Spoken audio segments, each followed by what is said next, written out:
кені, жер ұйығы қасиет тау. Бұл суреттерде біздің ауылымыздың совхоз кездегі суреттер және ауыл адамдары мен ауыл ақсақалдарының суреттері көрсетілген.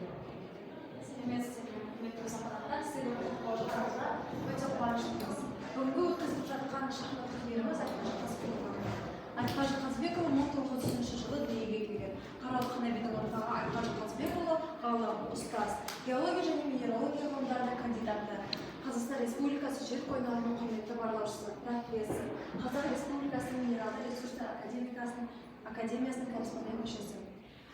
Бұл қабырғада бізде Айтқажы Қазбекұлының әскердегі, студент кезіндегі, жұмыс үстіндегі, жұмыс барысындағы, кабинеттегі, тікелей эфирдегі, інілерімен, отбасымен түскен суреттер, қандай да бір тойлар, жиындардағы және елге қанабия атын берген кездегі суреттер сақталған болады.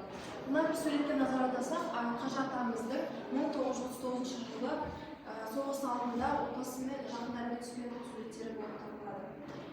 Бұл суретте Қажы атамыздың өте зерек екендігі болған білуге болады. Яғни Қажы атамыздың кітаптары, оған жазылған журналдар, газеттер сақталған. Келіп қарасаңыздар болады.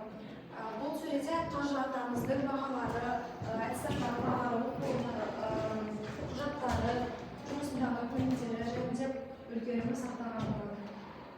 Айта кететін жағы 2009 жылы Көкшетау қаласында Қажы атамызға нөмір 47 куәлік, яғни Көкшетау қаласының құрмет азаматы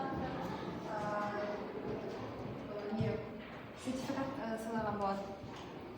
Бұл жерде бізде 2024 жылдың 5 сәуірінде алынған, алдыңғы жылғы болған шахмат турниріндегі медальдар сақталған және де Айтқажы Қазбекұлының ұлы Мұстафа Айтқажыұлы бізге өзінің медалін тағайындаған болатын. Біз өткізіліп жатқан шахмат турнирінің спонсорлары Айтқажы атамыздың ұрпақтарына, балаларына алғысымызды білдіреміз.